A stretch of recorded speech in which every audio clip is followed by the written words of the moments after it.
Record is coming on. We're recording. Okay, first off, thank you, Pat, for joining me today and answering some questions about the current market. No problem. Love doing it. Let's start with the Black Swan. Can you tell us what it is and how many Whistler real estate have been through? And do you think this is similar to a Black Swan? Well, the Black Swan was a term coined by an economist, behavioral economist. And essentially, it's an unexpected event, something that you don't think will happen, but does. And it has knock-on consequences, usually economic. We've had, since the turn of the century, we've had three. The 9/11 event was an unexpected event and had subsequent economic impacts. The financial meltdown in 2008, 2009, which is referred to as the Great Recession, which would become as great news to the people in the 30s who went through the Great Depression. And then, of course, this event is something that nobody really saw coming and is going to have consequences, economic consequences going on for some time.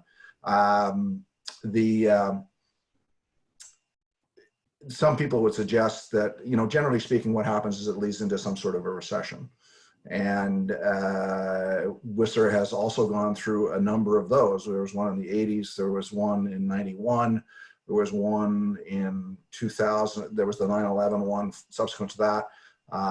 There was also a very slow period following the financial meltdown, which in our case was leveraged a little bit by the Olympics because we were shut down for putting on the Olympics, and it was hard to do business during that period, but that was more of a localized experience. And then, of course, we're going to probably end up spending some time over the next year getting over this particular event. The major difference with this one is it's health related.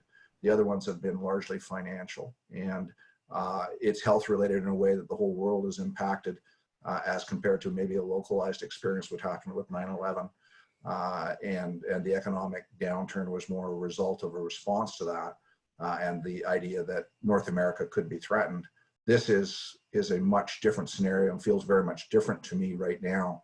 And so it's a little, there's really going to be some time needed to get some clarity as to how we're going to come out of this going forward economically. So I think it's not as easy to predict an outcome, I think, because of this particular scenario. Okay, because yes, we haven't had anything similar, really. So it's hard to gauge it. Well, the nature of a Black Swan is of course, they're never similar. That's what makes them unpredictable. Okay. Nobody expects to see a Black Swan in a flock of swans. They expect to see white. And so when it happens, you're not prepared for it. And I think that's really the difference. When we went through the Olympics, the business people in our community all had a chance to think about how are we going to prepare for the fact we know we're going to be restricted in how we do business for at least 4 or 5 months. So we were able to plan for it. We made, and we all came through that fairly successfully.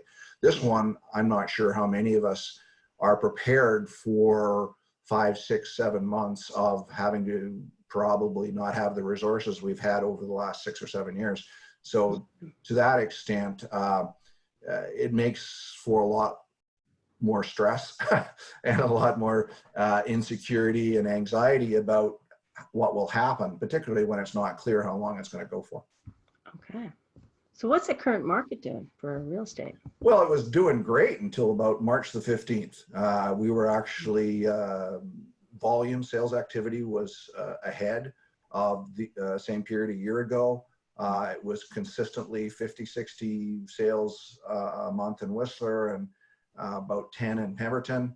And it was very positive and it was looking very positive. Low interest rates and low supply were really helping demand and supporting prices.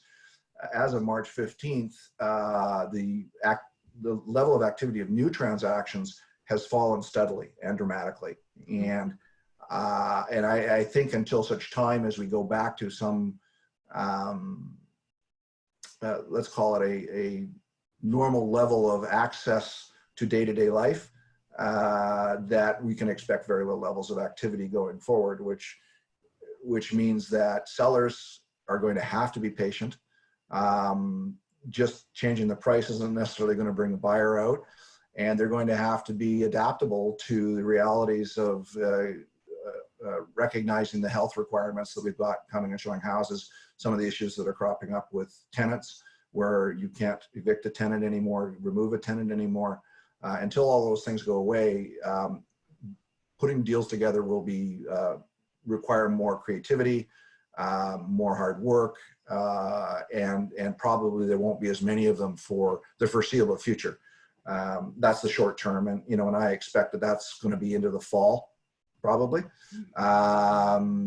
Certainly, one of the things that impacts Whistler and Pemberton more so than perhaps an urban market is that we're kind of the secondary decision.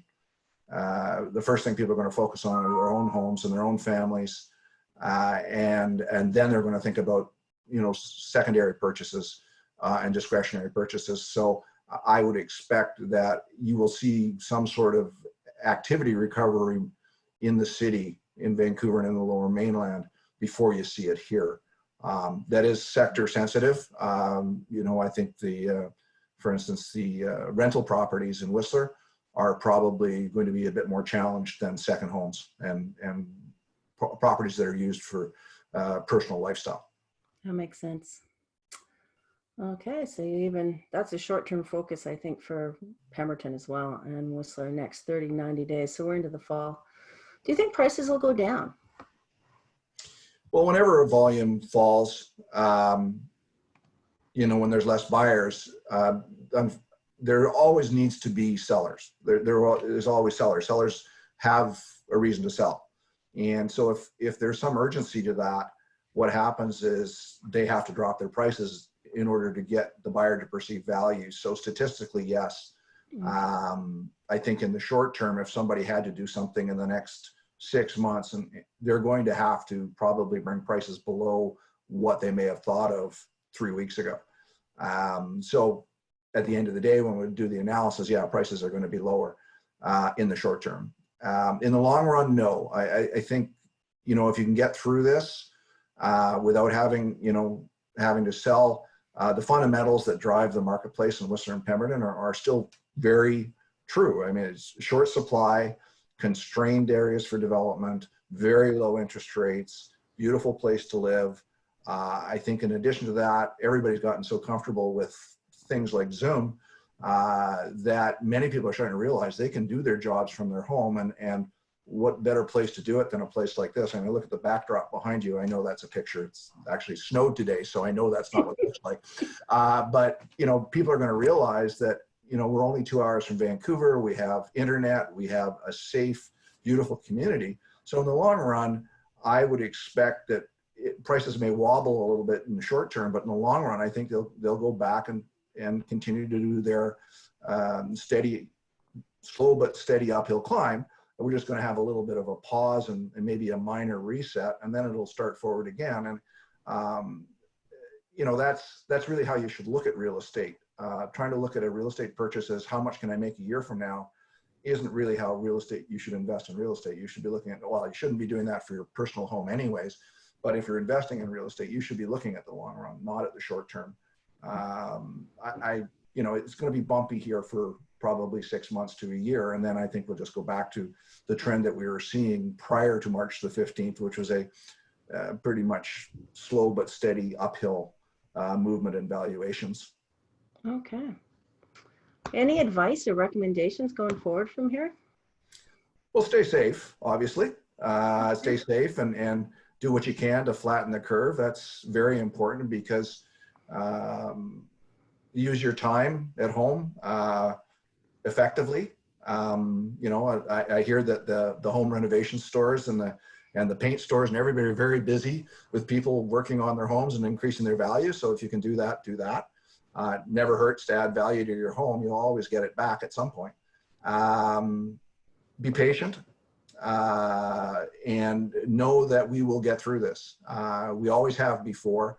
This corridor has been tremendously resilient. I've been selling real estate here for 40 years. And even in the depths of the early 80s, when Whistler was just an idea primarily, and interest rates were 24%, and a lot of people were saying it was the worst thing ever and it would collapse, and it was just a big mistake by the people behind it. We came through that, and we came through 9/11, and we came through the financial market meltdown. So this too shall pass, as they say, but let's not kid ourselves.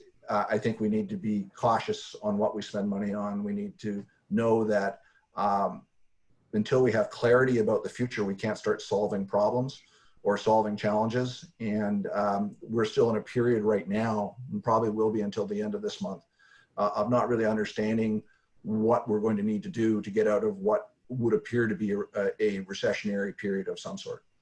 Okay. Well, thank you for your time today, Pat. No, thank you, Lisa. I'm always happy to, have a chat and talk to, or at least tell you what I've learned over my time, which isn't very much. The more I learn, I don't know very much. So what I do have is a little bit of experience, and I know that these things can be trying and very nerve-wracking, and it's important to keep a level head and know that it will get better. Okay, thank you. Perfect. Okay, hang on.